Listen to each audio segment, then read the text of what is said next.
In the multitude of counsel, there is safety. Welcome to the All Things Done podcast, a vision inspired by the truth found in God's Word and designed to inform, educate, and impact you in every way. My name is Akintunde and I am your host. Join us as we embark on a journey to becoming a better version of ourselves.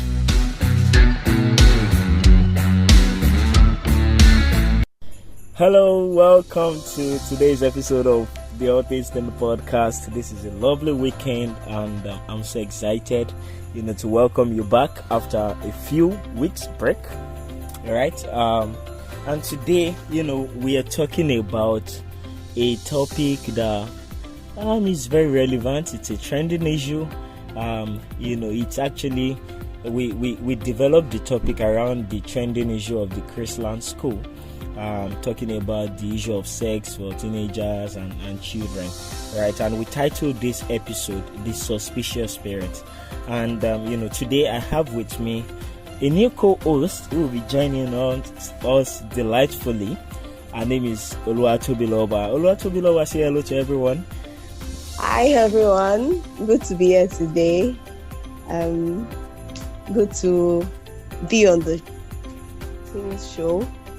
Yeah, I'm happy to be here today. Hi, Akintunde. Hi.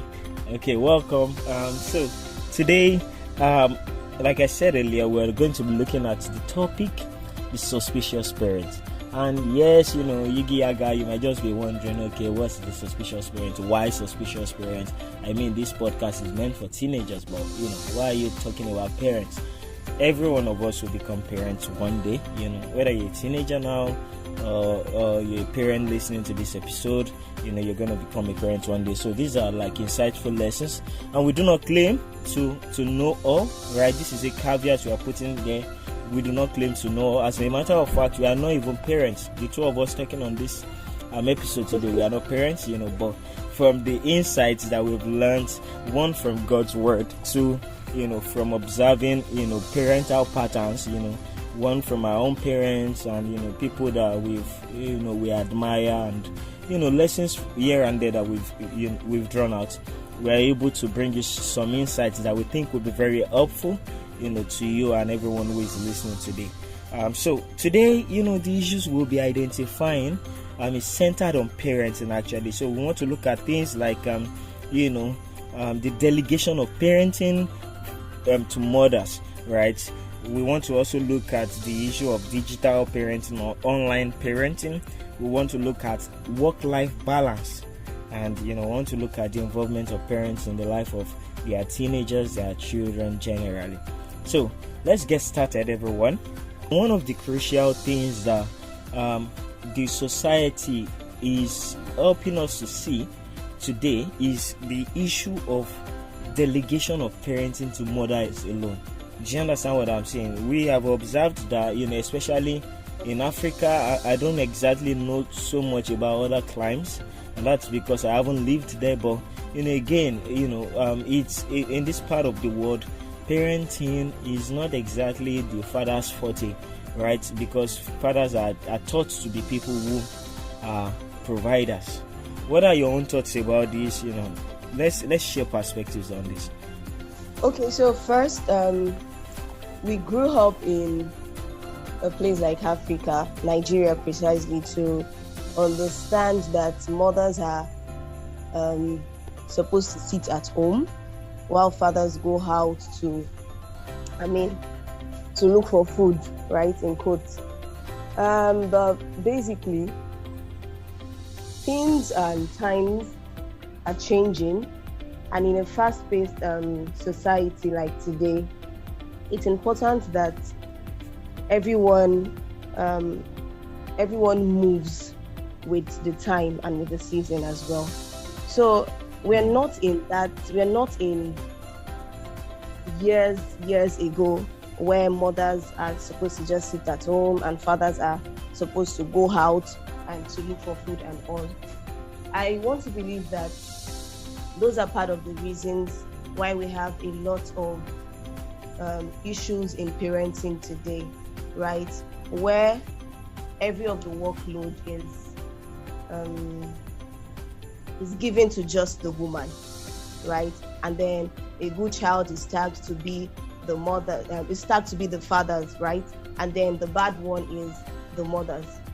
So every of these things are the issues we have basically, and that's because a huge part of the responsibility is given to the woman, which is not meant to be, right?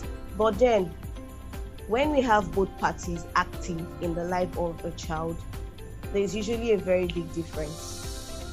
Why? Because both parties have different roles to play in the life of a child.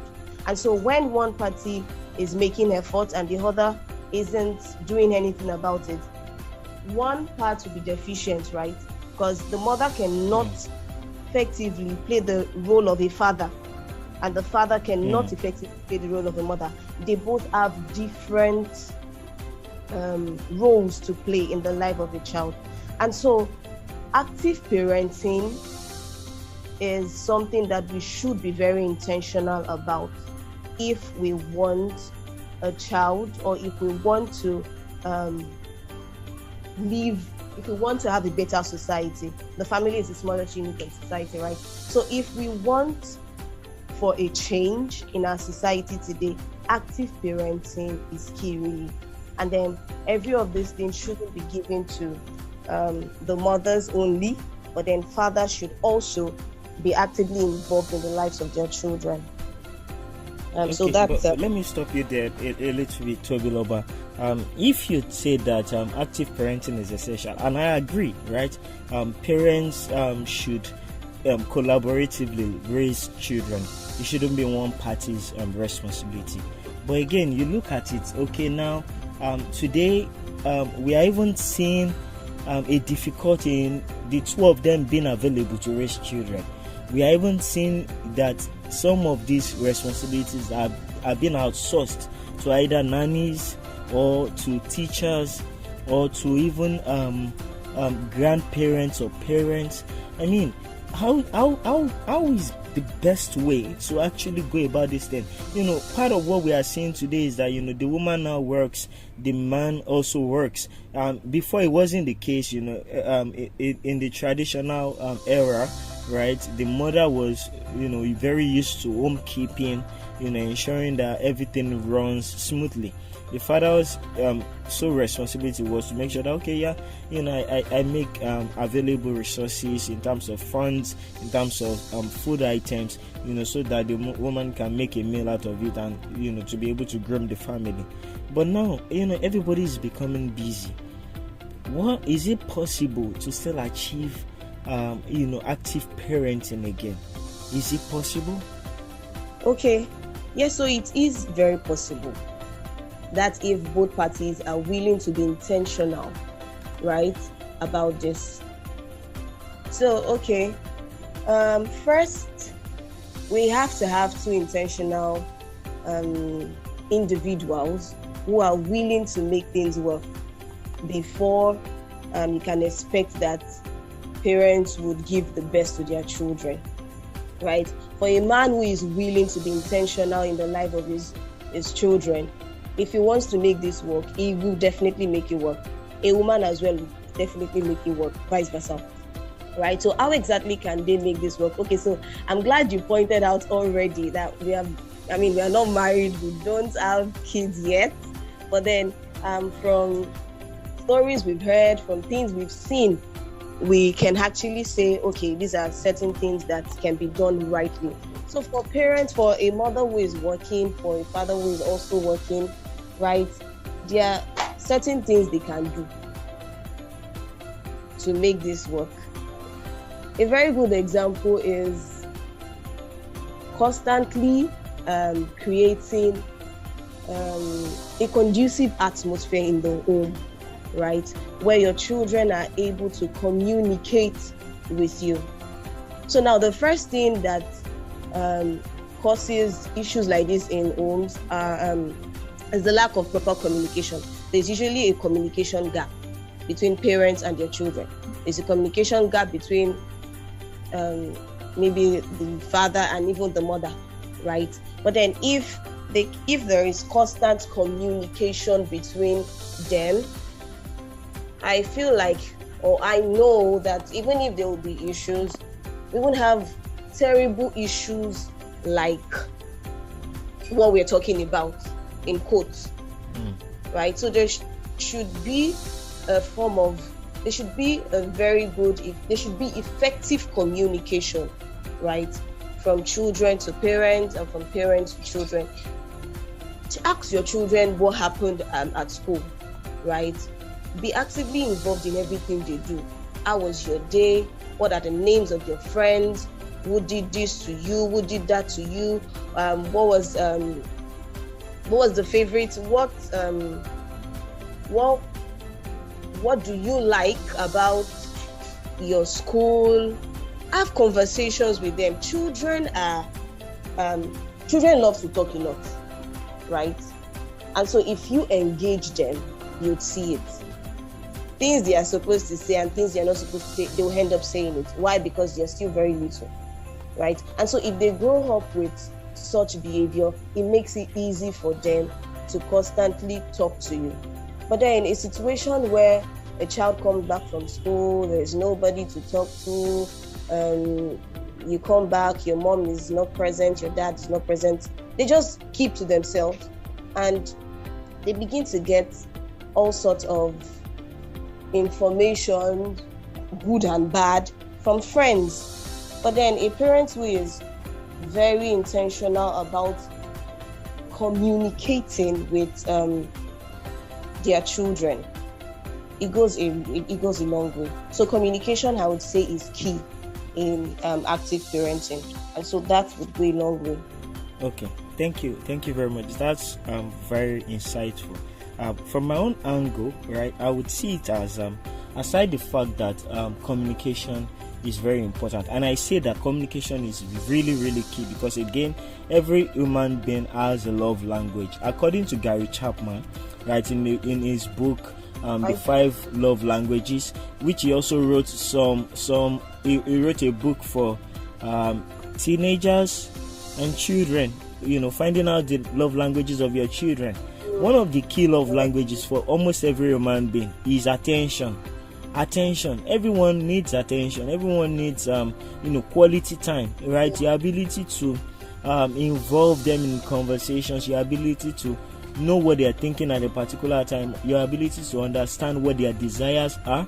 So I believe that if parents can collaboratively work with their children, where you get to find out, because again, between a husband and a wife, what really brings this bond is what? Communication. And same thing should apply with the children too. What will bring the bond between a child and the parent is what? Is communication. So the reason why your child will tell you literally everything that is going on in their life is because you are very close to them. Yeah. Like you need to build this sort of enabling environment that makes conversations very easy to have. Don't be judgmental. Don't be somebody that if they tell you something, you try to pin fault on their heads. Yeah, quite all right. We are not saying that children cannot make mistakes or teenagers cannot make mistakes. Yes, they do, and yes, it's our role as parents, or for myself, intending parents, to be able to correct my child and say, hey, look here, what you did here, it's wrong, and you shouldn't do this again, because this is the consequence it's gonna have, right? But even at that, I believe that parents should also work out a structure in the home that encourages some level of would I say morality, because part of what we are also talking about is we are looking at the issue that happened with the Chrisland school, and one of the key issues we identified was the issue of parenting. I mean, it's a given, right? You could obviously see that the girl had lacked adequate parenting. And I'm not saying that it is easy, right? I'm not saying it is easy in any way. I will have my own child someday, and I will actually face the challenges that comes with parenting. But again, at least we must be able to give our best, right? So if a parent, for example, if you have morning devotions, if you have avenues where you get to talk to your children immediately when they get back from school, ask questions, they are using their mobile phones, you should be able to track where they go to. You should be able to know the sites they visit. You should be able to know their friends. What kind of friends are they keeping? What kind of conversations do they have? Today's world is so dangerous that there's so much information available online. And that wasn't the case, some years ago. Right? But now we have an overwhelming amount of information that if you're not careful, you could just get buried in it. So for example, today even elderly people are struggling with, grappling with the information we have. How much more children? And the funny thing about it is that the online platforms are no respecter of persons, right? Whether you're a child or whether you're an adult, they show it to you whatever they want to show to you. Yeah. So for example, I go online, there are certain sites that you go to, maybe because of the Google ads that have been placed there or the AdSense that are there, right? When you visit them, some of them will show you pornographic images saying that, oh, come and have sex, or I live at so place, visit me and let's meet. And I just wish that the people who are regulating the online mediums can look into this, because this is also part of the causal factors for the moral decadence in the society. Do you understand what I'm saying? Yeah, so I think that in addition to communication, having a very good structure at home, where you encourage open communication, where you have a kind of structure at home that encourages also some level of morality and would I say sanity as well. So you have devotion, you have conversations about key topics in the society. Oh, look here, daughter, what do you think about this thing? Look at what happened to this child. What do you think about it? Do you think it's right? They'll share their perspectives with you, and you're able to also bring your own perspectives, to the fore. Do you get what I'm saying? Yes, absolutely.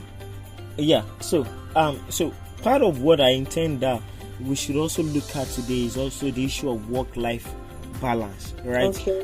It's a no-brainer that, especially for those living in Lagos, you would observe that many people are finding it very difficult to balance work with family life and every other area of their life, right? Most people spend, let's say on the average 8 hours to 12 hours of their days at work, right? And there's no how you can have a healthy life if you're living that way. If you're not living in Lagos, it's even much difficult, because you spend a certain number of hours in traffic.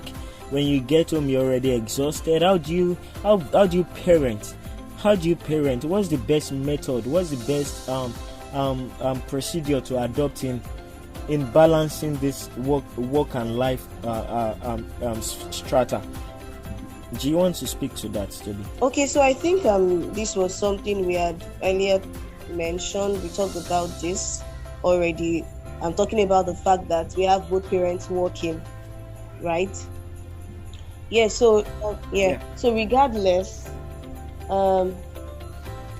communication and also being active in the life of a child would still go a long way. We have the mother going out very early in the morning, the father doing the same. So when you keep tabs on your children, you're active, you communicate with them, you go to their schools and everything, it also gives room. It helps a lot. So I think we spoke about this earlier. But I would also want to talk about parents being suspicious, right? That can also go a long way in this aspect when we have both parties working, right? So parents should be very suspicious. They should be suspicious parents. And that's because things have really gone pretty bad. So sexual abuse is something a lot of parents shy away from. Mothers do not want to talk about it. And then fathers as well do not want to talk about it. And then these children go out and they know everything, right? So being suspicious as parents goes a long way. And then when we say suspicious parents, it has to do with every single person around your children, including the child, right? So research has it that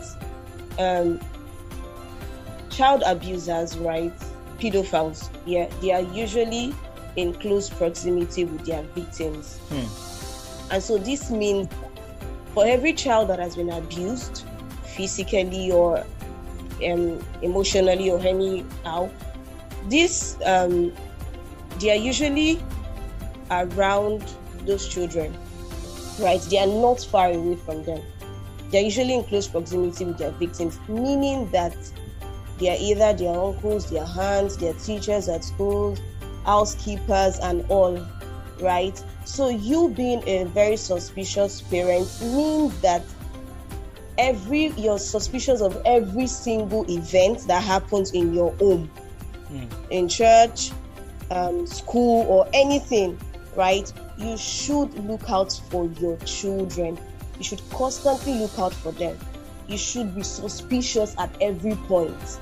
Now, we are not saying that everyone that comes, everyone that tries to touch your child, you scream, you do all sorts. No, but okay, the Bible says wisdom is profitable to direct, right?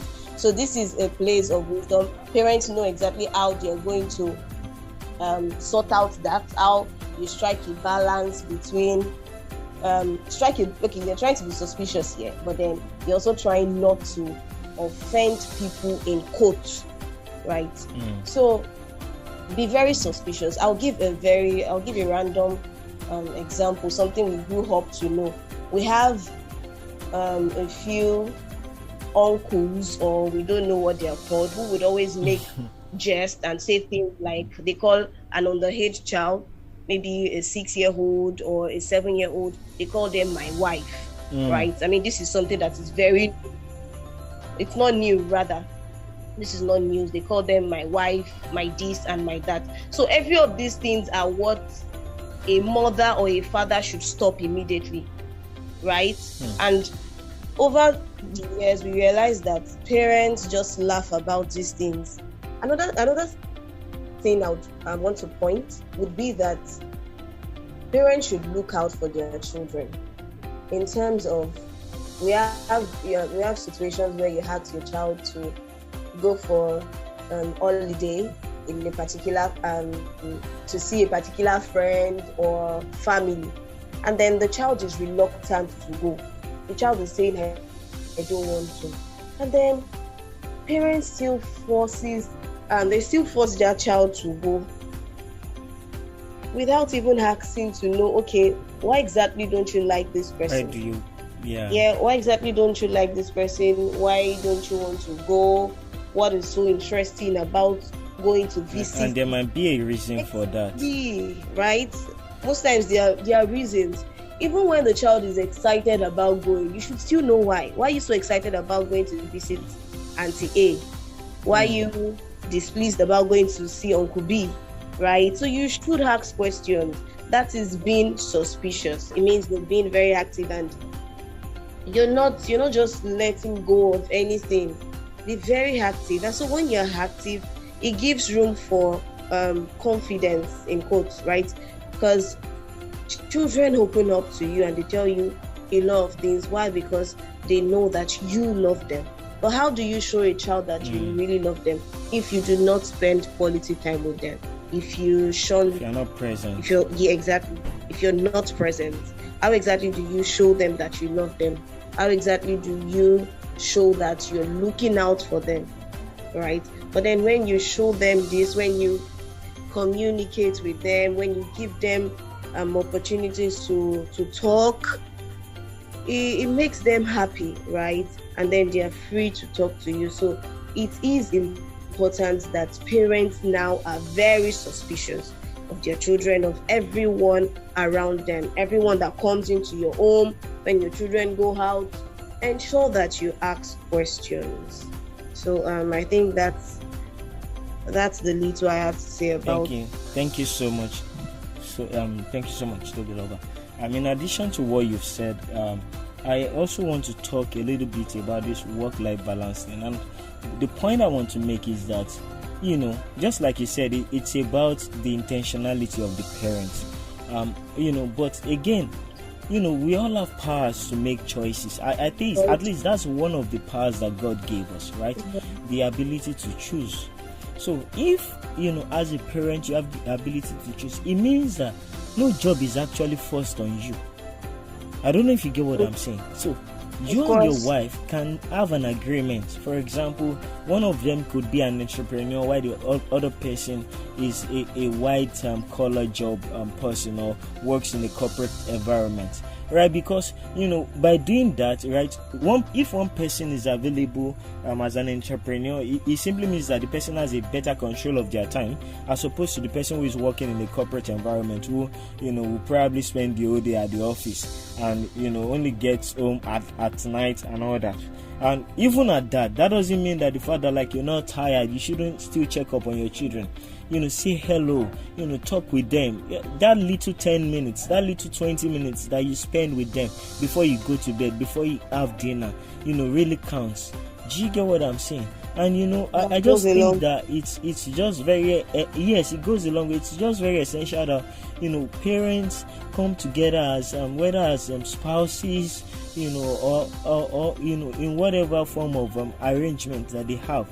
They must be very intentional about even the kind of jobs that they do. Right, these are factors that you consider before you even accepting certain things. Right, some of you parents, you might see juicy opportunities. You don't always have to take them, because again, parenting is a ministry. It's a responsibility. Why bring children into the world when you know that you wouldn't take care of them, you wouldn't be available to take care of them? That is not fair at all. Part of the vices that we have in the society is due to the lack of good parenting. So if parents can intentionally work out a structure, okay, I don't always, I see some, I've heard of some families where the wife wants to take that juicy offer, the husband wants to take that juicy offer, but the question is, at what cost? We need to start asking those questions. At what cost? Because again, there's always a cost for everything. There's always a cost. If you take up that juicy offer, yes, it's good. It pays the bills. You're able to live a more expensive and exuberant life. But what about your children? What about the attention you ought to be given to them? What about you parenting them the right way? Will you really have that time? Will that job give you that time? These are conversations that couples should have between themselves. Sacrifices have to be made. It doesn't have to be the mother that is making the sacrifice. It doesn't have to be the father alone that is making it. Just it has to be a reasonable conclusion between both parties. Do you understand what I'm saying, Toby? Do you agree? Yeah. Yes, I do. Okay. I agree. I was just want to talk about. So you mentioned something about one party taking a job, maybe having their own business, and then the other party going for. Okay, so right, from what we can see now, we have a lot of entrepreneurs everywhere, and so we can say for sure that, or I know a few people who are entrepreneurs and they still do more work than even those who do regular 8 to 9, 8 to 5, pardon me, right? So it still goes down to being intentional. So regardless of whether we have one party who does a white collar job and then the other party has their own business, fine, it can work. But what happens when none of them want to own their business? What happens when both parties want to do white collar jobs, right? So we can even have one party staying at home and then the other party going for a white collar job. Or we can even have both parents as entrepreneurs and the children still lack a lot of parental care, right? So it's really not it's not a yardstick that maybe the mother owns a shop and then the father goes to work. It still doesn't guarantee that their children would have parental love and care. We have people who, the mother owns a shop, yet they still don't have time for their children. and the show belongs to her, right? She can choose to open it by 8 and close it 2 p.m. But they still do not have time for their children. So that's because they don't want to be intentional. I don't know if you understand what I'm saying. So basically, I do understand that. Basically, it comes from being intentional. That's like the first thing. Such that parents can actually sit to say, okay, even before we start to have these children, let there be a structure in place before you start to have children, right? Let there be a structure in place. And so from the structure, you can tell, okay, so what happens to those who were not knowledgeable enough to have this structure before they have children? Yes, there are still things they can, of course, walk around with, right? So first is intentionality. Be able to say, okay, I want the best out of my children, and be intentional about it. Intentional in terms of physical presence, in terms of prayers, in terms of, I feel like a lot of people, we leave, another issue is the fact that parents leave every of these things to teachers at school, forgetting that even these teachers have their words. Even teachers at church. Exactly, right? We understand that they spend most of their hours in school, but then certain things need to be learned at home, and parents are the ones that should do that. I read a post on WhatsApp just this week, and it says that teachers are to teach mathematics, and then it just listed out every of the subjects, right? And that parents are to teach their children morals and right, a lot of things. Yeah, it was quite insightful because we are constantly losing our roles. Parents want to put the roles on teachers, and then teachers are like, when you get home, you meet with your parents. And so that's why it looks like parenting this day is really, we understand that it's a whole lot of work, but first we need to be intentional. Parents need to be very intentional. So that's basically my input. I totally agree with you. Actually, the intentionality is very, very key. It's very, very key because, again, it's not a guarantee that the fact that, like, okay, one person does entrepreneurship, we still see failed parenting or failed families because people were not intentional about raising their kids. They did not have plans for it. They did not have a proper structure for it. And so, anything you don't plan for, of course, what happens? It's a common saying that if you fail to plan, then you are planning to fail, right? So, and it applies to parenting as well. So, parents, please, whether you're an intended parent or you're already a parent, we are not saying we are custodians of knowledge. As a matter of fact, there's so much, we are yet to learn, and we can even learn from, some of we parents or some of the parents right now.